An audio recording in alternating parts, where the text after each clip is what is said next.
Chase. I wanted to leave you some feedback on your essay one. Let's briefly just talk about formatting.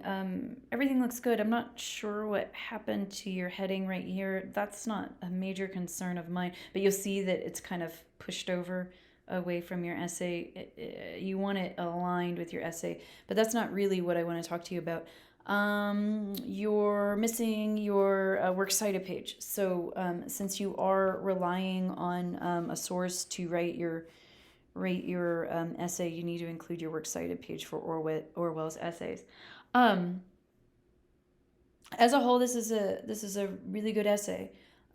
You're making a clear stance. It's presented in your thesis. Um, and I think that you have argued it well. Uh, so you create a setting really well. Your summary details in here are pretty good. Um, your thesis is pretty clear. Like I said before, you're doing some really nice work in your key ideas, your use of evidence, and your explanation of the evidence. I particularly like this detail that you're really nitpicking at his word choice there. That's really good analysis work. You also do it down here when you're talking about how he uses point of view and what that suggests. That's really effective analysis as well. Something else that I really appreciated is that your transition, particularly at this moment, was excellent. Um, this is pretty sophisticated way to move from one paragraph to the next. So I really appreciate the work that you're doing there.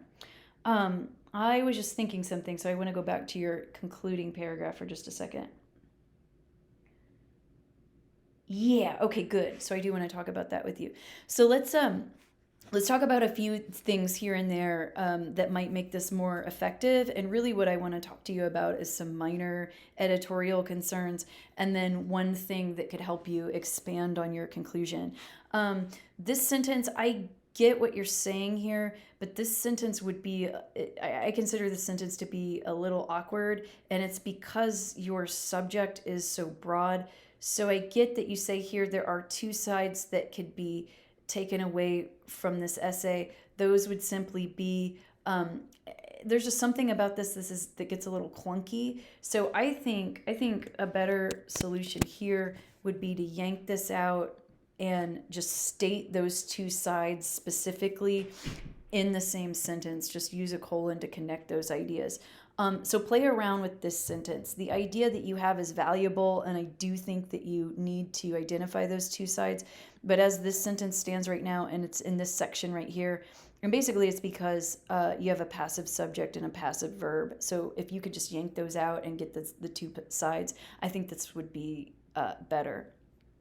Do your best to use formal transitions over informal transitions, particularly since this is, you're writing in a specific genre, which is argument, and argumentation is typically a very formal genre. So use formal language here.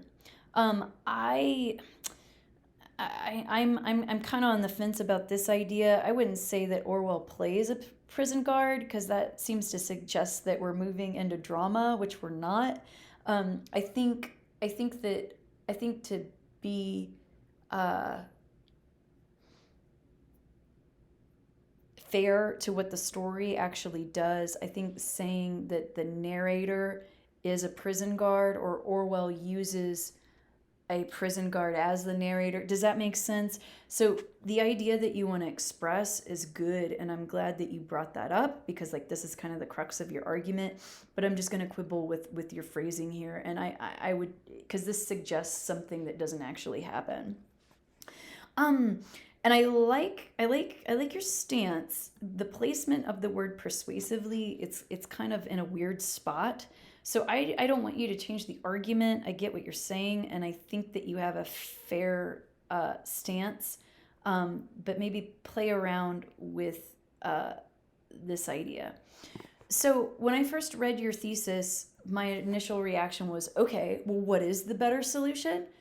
But I was like, okay, as long as he tells me what that is, I'm going to be satisfied with him being really broad here, right? So in other words, my initial reaction was, okay, I get the sentiment that you're trying to express, but if this is a thesis statement, right, you need to be concrete and direct. So what is the better solution? But I decided to go along on this journey with you and was really pleased. But then I got to the end and you didn't quite answer that question. And if you notice, you're a little shy. You hit 3 pages, but it's really kind of like 2.5. So I think a brief reflection on what some of those alternative solutions might be, since you leave that, you include that as part of your thesis, but you don't define for us what that is. I think reflecting on that in your conclusion, right? Especially since we want to get at implications or call to action, something that moves us beyond just basic summary in the conclusion. That would be an effective thing to bring your essay to a clear close, but also get you the full page length without just I'm writing to get the full 3 pages, if that makes sense.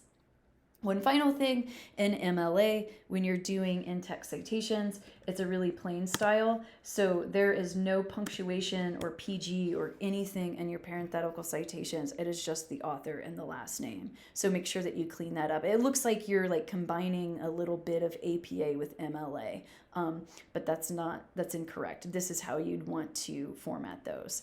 All right.